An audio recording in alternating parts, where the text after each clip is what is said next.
Spider-Man No Way Home will soon be bringing to us the return of Alfred Molina as Doc Ock, who of course was first introduced to live action on film by Sam Raimi, who is also returning to the MCU to direct Doctor Strange in the Multiverse of Madness. Now the director talks about both projects and Molina returning as that character he brought to life.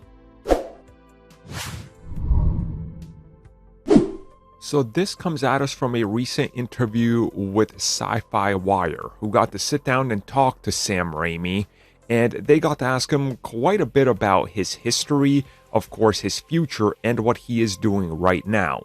And a major subject that of course was always at the forefront was his involvement with Marvel, and coming back after so much time away after he finished Spider-Man 3 to do more comic book films, and why he came back to do Doctor Strange in the Multiverse of Madness. And he talks a little bit about that, loving the idea, what they were doing with it, and of course being able to deliver some of his own sensibilities and direction to that film, which, if you've ever seen old school Sam Raimi, I think we know what we can expect when he says horror, when he says dark themes, and when he says, weird things going on. That's all I'll say. Go watch his old films. When it comes to the new stuff, he was asked about Spider-Man No Way Home, and if he could talk a little bit about the process, about that film, the connective pieces, and of course, seeing Doc Ock brought back to life by Alfred Molina, which is somebody he cast for Spider-Man 2. And he says that when he saw this, he felt great. He thought that it was beautiful that this is all coming back around and tying to one another. He approves of what they were doing, how they handled it, and what the film does with the character.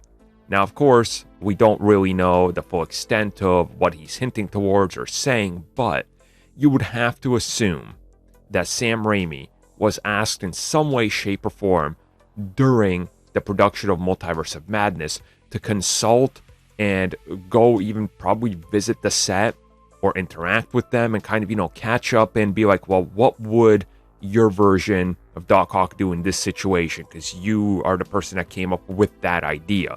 And he seems to really love what they're doing with the character as a whole, talking about how great it is to bring him to life, and talking about the new technological approaches to doing it, where he talks about the advantage of CG and how far it's come that now they don't have to go back to the old way and use rigs and wires and stand-ins and all that.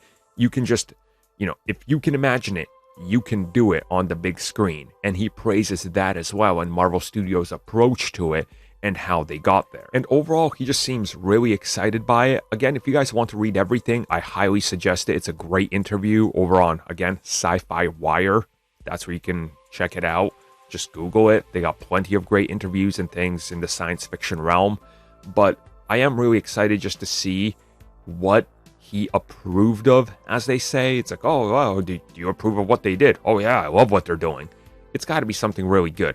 I don't think he's going to agree to something where it's like, hey, we're going to completely ruin this version of the character you introduced, especially since it's picking up right after you killed the character off in a heroic way.